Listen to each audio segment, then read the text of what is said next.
السلام عليكم ورحمة الله وبركاته. ماوەیەکە کۆمەڵی مسلمان ئەم پرسیارە زۆر دووباراکەنەوە.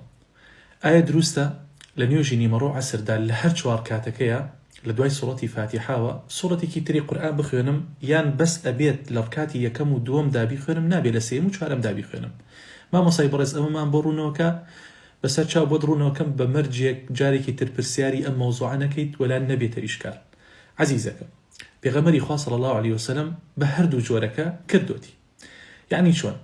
پێغەمبەری خوا صلی الله عليه وسلم زۆربەی کاتەکان وەکو لە بوخاریدا هاتووە تەنها لە ڕکاتی یەکەم و دووەمدا لە نوێژی نیمەڕۆ عەسردا لە دوای سوڕەتی فاتیحاوە سوڕەتێکی تری قورئانی خوێندووە، بەڵام لە سێم و چوارەمدا لە زۆربەی کاتەکان بەس سوڕەتی فاتیحای خوێندووە.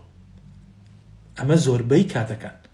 ئەبی قەتادە بۆمان ئەگێڕێتەوە لە بخاريش روايتي كردوة فمي كان يقرأ في الركعتين الأوليين من الظهر والعصر بفاتحة الكتاب وسورة يسمعنا، بلام ويقرأ في الركعة الأخرين بفاتحة الكتاب. كواتب غمري خاص الله عليه وسلم زوربي كاتكان لركاتي يكم دوم دا لدوي سورة فاتحة وسورة كتري قرآن خوندوه، بلام لسيم وشوارم دا تنها سورة فاتحة خوندوه. بلام هندي جار بيغمري خاص صلى الله عليه وسلم لنيوجيني مرودا لهجوار كاتكيا لدوي سورة فاتحة وسورة كتري قرآن خوندوه. وكل مسلم داواريد بوا لأبي سعيد خدري ورضاي خوي لبيت بيغمري خوا صلى الله عليه وسلم أو كاري كردوه هندي جار كواتا هردو جورك دروسته بلام تو باش وايا لسر سنتي بيغمر بروي صلى الله عليه وسلم زوربي كاتا كانت لركاتي يكم ودوم دا لدواي سورة فاتحة وسورة كتري قرآن بخونيت لسيم وشوارم دا تنها سورة فاتحة بخونيت.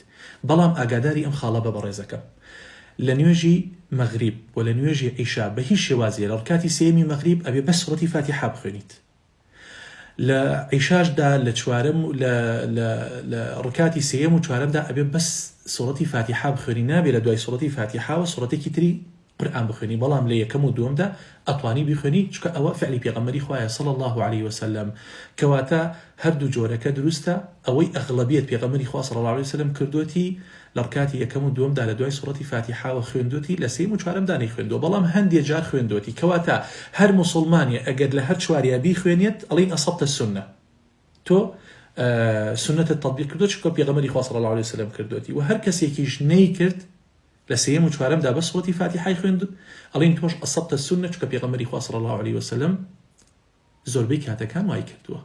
والله تعالى أعلم.